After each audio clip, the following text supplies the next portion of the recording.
오늘 우리가 볼 말씀은 사무엘상 17장 48절부터 말씀입니다. 48절에서 54절까지 54절까지 보겠습니다.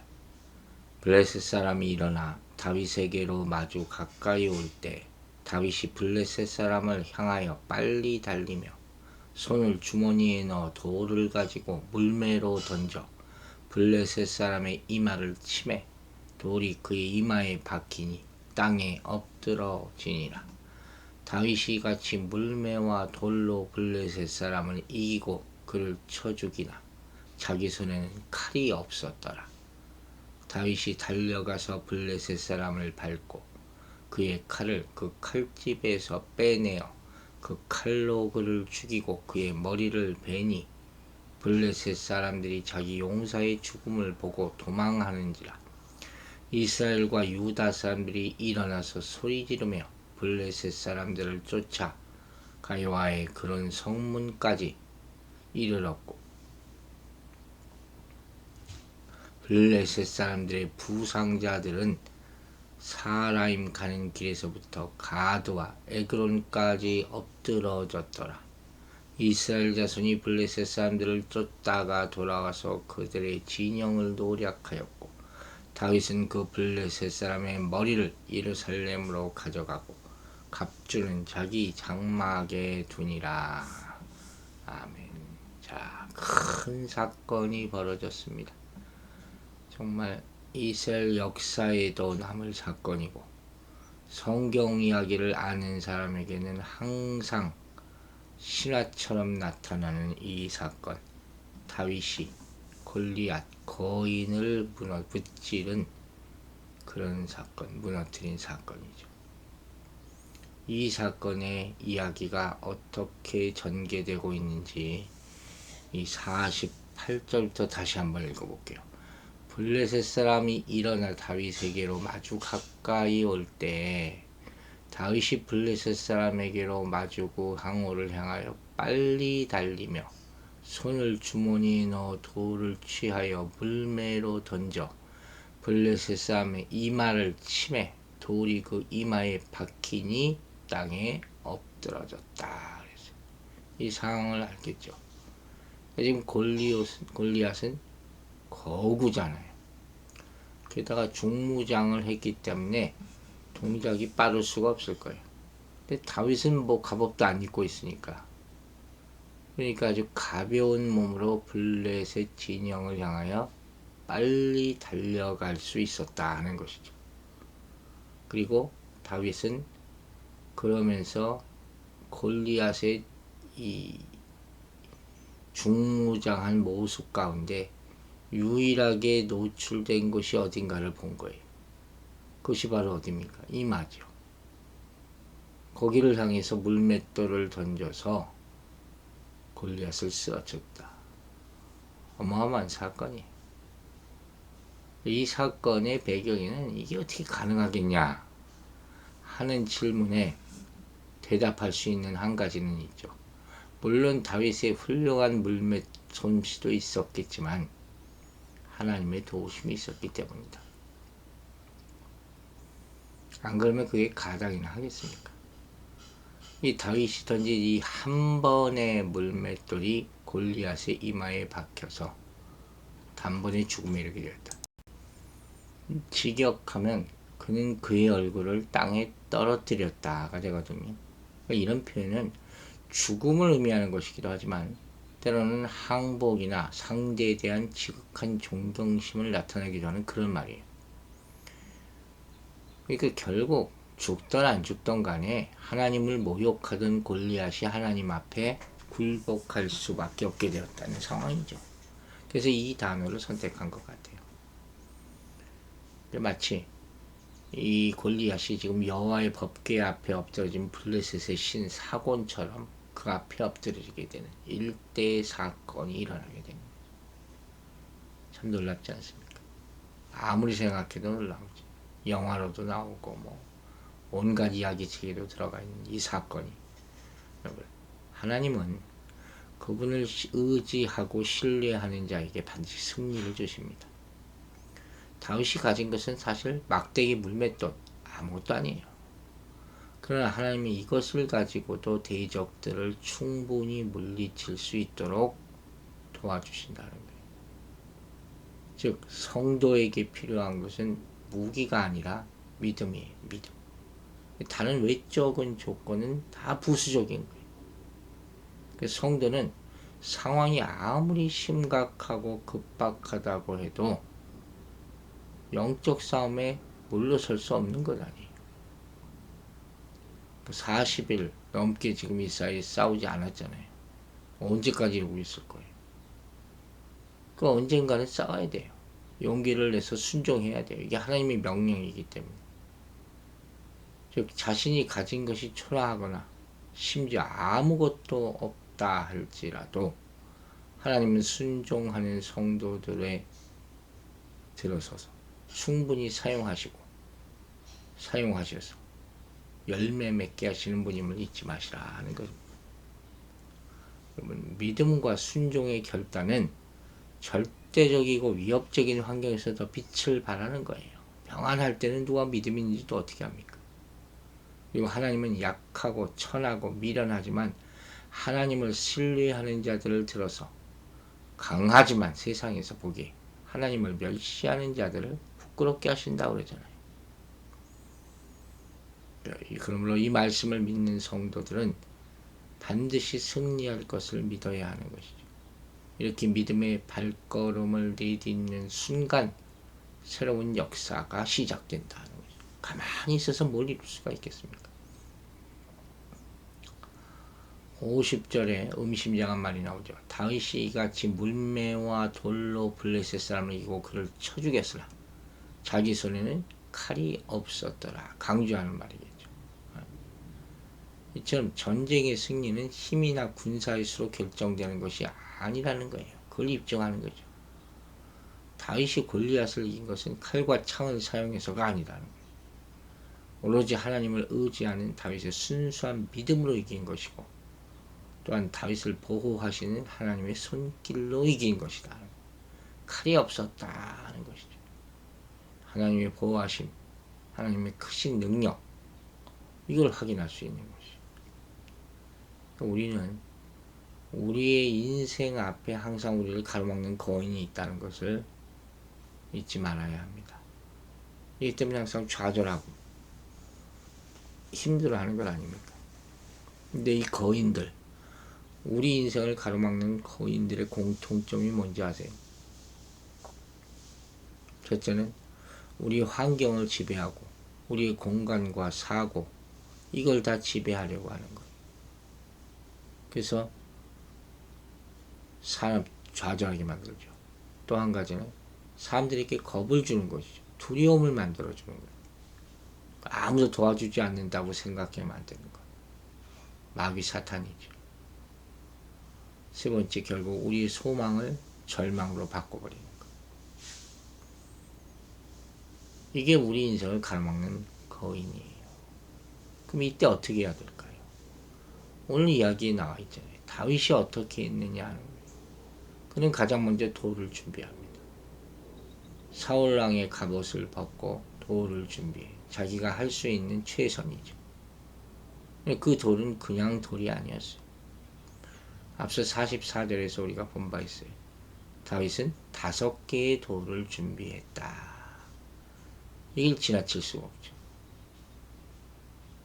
먼저 우리가 인생의 거인을 마주했을 때 우리는 그 골리앗, 즉 거인에 대한 두려움을 던져버려야 돼요. 이걸 가지고는 절대로 전쟁에 이길 수 없습니다. 두 번째, 우리는 두려운 거인 앞에서 기도의 돌을 던져야 합니다. 기도보다 더 큰 힘은 없는 거예요. 기도로 이기는 거예요. 선포하시기 바랍니다. 세 번째, 항상 하나님의 영광을 위하여 그리고 전쟁이 주의 것임을 생각하면서 싸워야 합니다. 승리는 주님이 만들어 주시는 것이기 때문에. 네 번째, 이제 그 약속을 믿고 거인을 향해 달려가서 마지막까지 싸워야 됩니다. 그래야지 온전한 승리를 거둘 수 있습니다.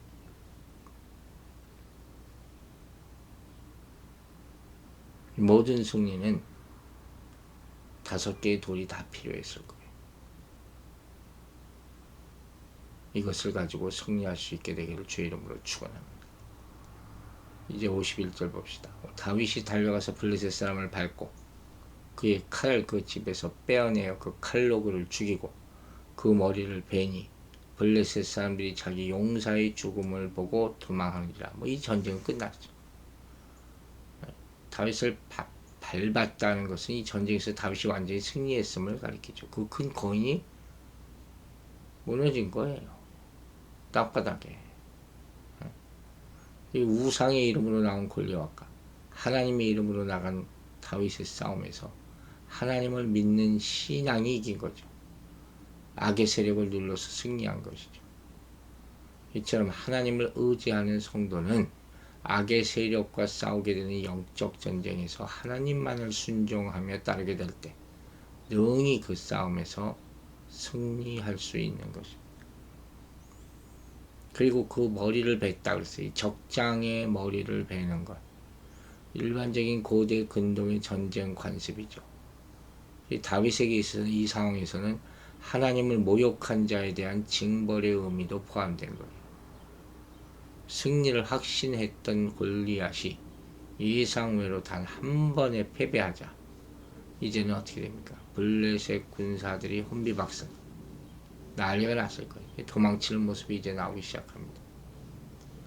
여러분 이것도 우리가 주목해야 돼요. 악의 세력은 순식간에 망합니다.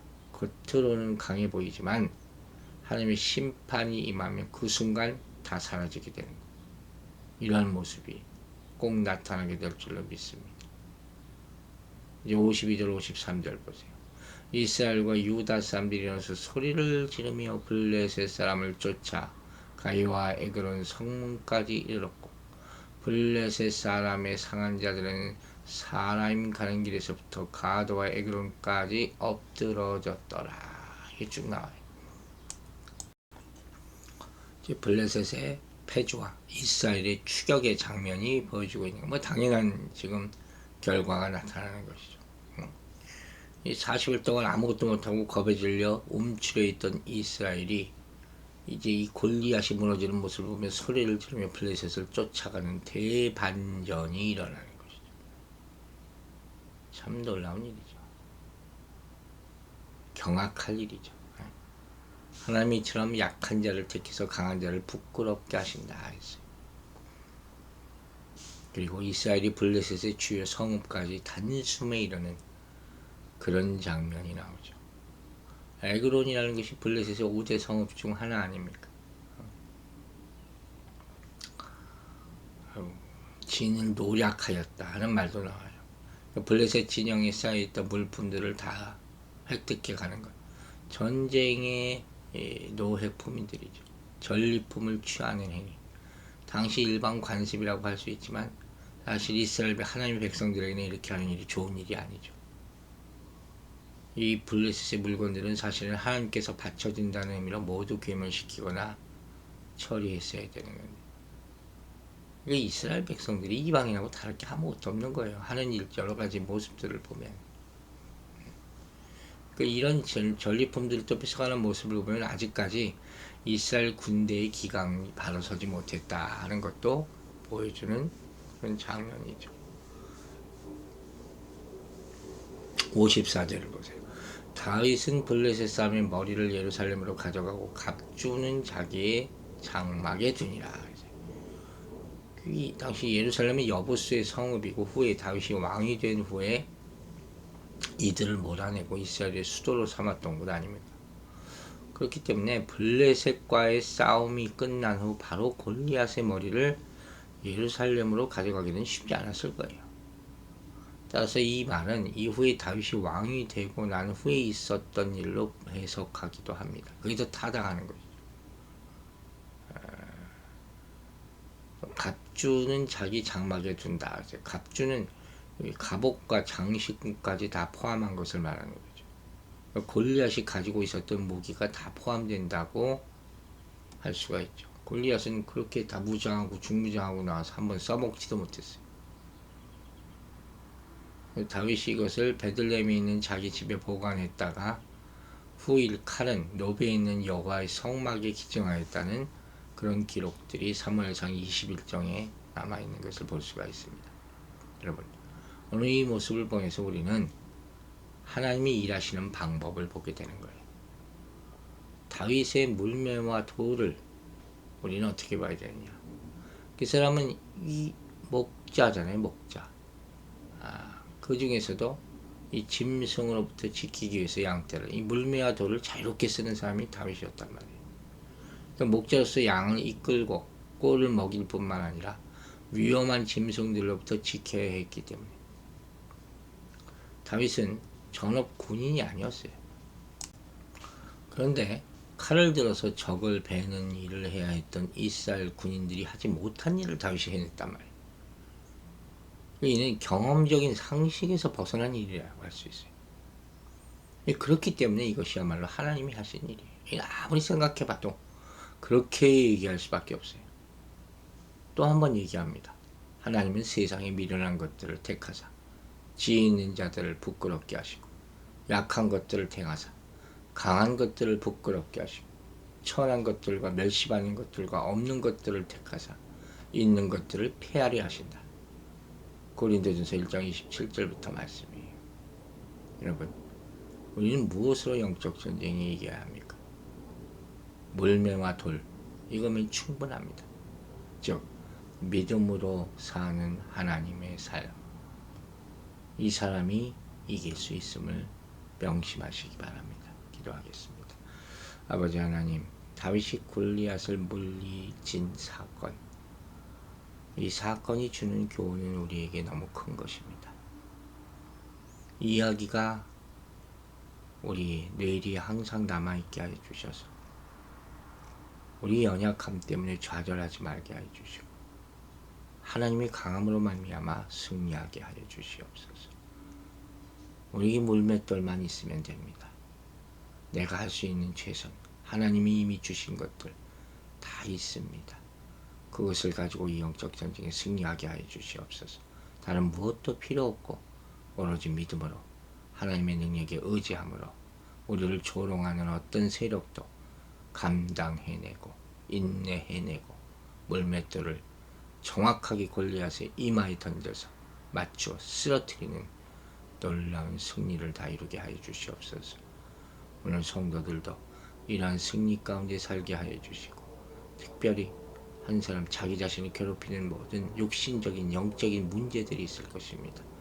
그것을 반드시 극복하는 방법을 찾아서 하나님이 주신 자신의 은사를 가지고 오늘의 영적 싸움에서 승리할 수 있도록 도와주시옵소서. 감사드리며 예수 그리스도의 이름으로 기도했습니다.